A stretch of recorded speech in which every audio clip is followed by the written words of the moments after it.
ఒక పాలసీ. గతంలో మీ ప్రభుత్వం ఉన్నప్పుడు తరహా పాలసీనే ఉంటుందా, లేకపోతే అదే ఇప్పుడంటే చాలా మద్యం దుకాణాలు గత ప్రభుత్వం ఆ తరహా ఏమన్నా? అదే ఇప్పుడు దానికోసమే మనం కమిటీలు వేసి పంపించాము. కమిటీ రికమెండేషన్స్ని అన్నీ కూడా ఇప్పుడు వినటం జరిగింది. దీని మీద మళ్ళీ ఒకసారి కూర్చుని ఏది అయితే మనకి బెస్ట్గా ఉంటుంది, ఉన్న పాలసీనా ఇంకా బెస్ట్గా ఉండే పాలసీనా, కానీ బెస్ట్ పాలసీ తీసుకురావాలని, ప్రజలకి అన్ని రకాల బ్రాండ్స్ అందుబాటులో ఉండాలా, అట్లాగే రీజనబుల్ ప్రైస్కి రావాలా, పక్క రాష్ట్రాలతో కాంపిటేటివ్గా ఉండాలి. ఇవన్నీ కూడా ఎల్సిట్ని కంట్రోల్ చేసుకోవాలి. ఇవాళ గతంలో వాళ్ళు ఎన్డీపీ తీసుకొచ్చి వాళ్ళ సొంత బ్రాండ్లు పెట్టుకుని దోపిడీ చేసుకున్నటువంటి విధానం కాకుండా ఒక బెస్ట్ విధానంతో ముందుకెళ్ళాలని చెప్పి నిర్ణయించుకున్నాం. మరి త్వరలోనే దాన్ని అమలు చేస్తామని చెప్పి తెలియజేస్తాం. ఖచ్చితంగా, ఎందుకంటే ఇవాళ అన్నీ ఉన్నాయి. ఒక బీర్ సేల్లో చూస్తే 2019కి 2024కి 50% పడిపోయింది బీర్ సేల్ ఆంధ్ర రాష్ట్రంలో.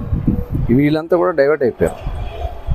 ఎందుకంటే యూత్ ఎక్కువగా బీర్ సంబంధించిన బ్రాండ్స్ మీద ఉంటారు. వాళ్ళందరూ కూడా గంజాయికి బానిసలు అయిపోయి వాళ్ళు గంజాయి ఇష్టారాజ్యంగా వాళ్ళు అది ప్రమోట్ చేసుకున్నారు. గంజాయి ప్రమోట్ చేసుకోవడం కోసం ఈ రకంగా బీర్ని అనగదొక్కారని చెప్పి నాసిరకం మందులు, నాసిరకం బీర్ రేట్లు పెంచేయటం ఇలాంటివన్నీ కూడా ఉన్నాయి.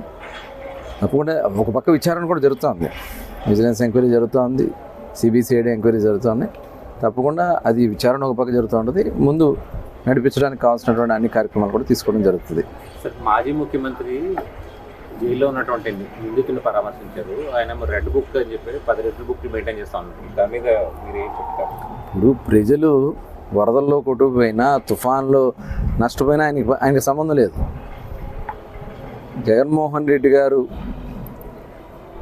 ఇవాళ ఆయన ఒక జైల్లో ఉన్నటువంటి ఒక ఖైదీ కోసం పరామర్శకు వచ్చాడు తప్ప, ఇవాళ ఇన్ని వేల మంది నీళ్ళల్లో నాంతా ఉన్నారు. 10 రోజులు 11 రోజులు అయింది నిన్నటికి.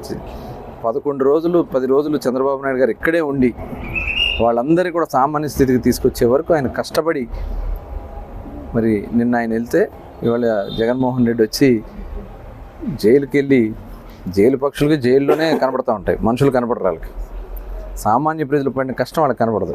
2 సార్లు వచ్చాడు, రాజకీయం చేయాలని ప్రయత్నం చేస్తే జనాలు తరిమి కొట్టారు. ఇవాళ పడవలు ముంచారు తీసుకొచ్చి, కావాలని చెప్పి ప్రకాశం బ్యారేజ్ని ధ్వంసం చేయడం కోసం పడవలు తీసుకొచ్చి కుట్ర చేశారు. అవన్నీ బయటకు వస్తున్నాయి, మొత్తం బయటకు వస్తున్నాయి. ఇవాళ చూడండి, మరి ఉత్తరాంధ్రలో తుఫాన్కి ఎంత నష్టాలు జరిగినాయి. ముఖ్యమంత్రి గారు నిన్న రాత్రి వరకు ఇక్కడుండి మళ్ళీ పొద్దున ప్రాంతాలకు వెళ్ళారు పరామర్శకి. మరి ఈ జగన్మోహన్ రెడ్డి ఎక్కడ పోయాడు? జైలుకి వెళ్తా ఉన్నాడు. రెడ్ బుక్ నువ్వు చేసావు, మమ్మల్ని అందరినీ అరెస్టులు చేసావు. మేమేమి రెడ్ బుక్లు మీకులాగా మేము చెప్పలే. ప్రజలు తీసుకొచ్చి ఇచ్చిన బుక్ రెడ్ బుక్.